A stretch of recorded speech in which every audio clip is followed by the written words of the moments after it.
ایک دن معراج ہو. آمین ثم آمین. اللہ اللہ قبول فرمائے کہ دل کی تقدیر کی بھی ایک دن معراج ہو.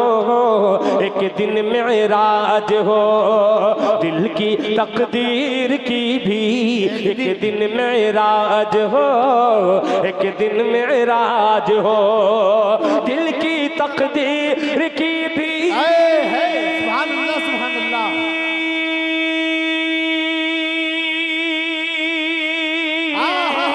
دل کی تقدیر کی بھی ایک دن معراج ہو. دل کی تقدیر کی بھی ایک دن معراج ہو. دیکھے یہ خواب ہی میں دیکھے یہ خواب ہی میں چہرہ سرکار کا. سبحان اللہ سبحان اللہ. اللہم آمین اللہم آمین. بہت اچھے. دیکھے یہ خواب ہی میں چہرہ سرکار کا. چہرہ سرکار کا دیکھے یہ خواب ہی میں. الحمدللہ رب العالمین والعاقبۃ للمتقین والصلاة والسلام على اشرف الانبیاء والمرسلین وعلى آلہ وصحابہ اجمعین. اما بعد اعوذ باللہ من الشیطان الرجیم. بسم اللہ الرحمن الرحیم. انا نحن نزلنا الذکر وَإِنَّا لَهُ لَحَافِظُونَ. وقال النبي صلى الله عليه وسلم خيركم من تعلم القرآن وعلمه أو كما قال عليه الصلاة والسلام. قابل صد احترام اسٹیج پر تشریف فرما حضرات علماء کرام، معزز و محترم حضرات سامعین و جملہ خواتین، مدرسہ تعلیم القرآن مینارہ حقہ کے طلبہ و طالبات، آج دل کی گہرائیوں کے ساتھ آپ تمام گاؤں والوں کے لیے دعا نکل رہی ہے اور آپ سب کو میں مبارکباد دیتا ہوں کہ یہ مدرسہ جو کل تک جامع مسجد میں ایک مکتب کی شکل میں شروع ہوا، آج آپ لوگوں کی خلوص و للہیت، اتحاد اور اتفاق، اجتماعیت کا یہ ثمرہ اور نتیجہ ہے کہ بہت ہی کم دنوں میں جوش و محبت کے ساتھ باضابطہ اس مکتب کو مدرسہ کی شکل میں دینے جا رہے ہیں۔ بہت ہی مبارکباد ہے آپ لوگوں کے لیے دوستو، اور یہ بلا شک و شبہ یہ آپ کی قربانی، یہ آپ کی محنت، یہ آپ کا روپیہ، یہ آپ کی جائیداد، ہم امید یقین کے ساتھ یہ کہہ رہے ہیں کہ انشاءاللہ ہم تمام لوگوں کے لیے آخرت کا یہ نجات کا یہ ذریعہ بنے۔ دوستو، بارہا وقتاً فوقتاً آپ کی اس ادارے میں میرا آنا ہوا کرتا ہے اور یہاں کے بچوں کا اور بچیوں کے علمی ثقافتی پروگرام کو سنتا رہتا ہوں۔ دل سے دعا نکلتی ہے کہ اللہ پاک اس مدرسے کو نظر بد سے بچائے اور اختلافات سے دور رکھے۔ بڑی خوشی کی بات ہے کہ آپ کے اس مدرسے میں غالباً 4 بچے ہیں جنہیں آج حفظ قرآن کی تکمیل کے نتیجے میں ان کے سر پر پگ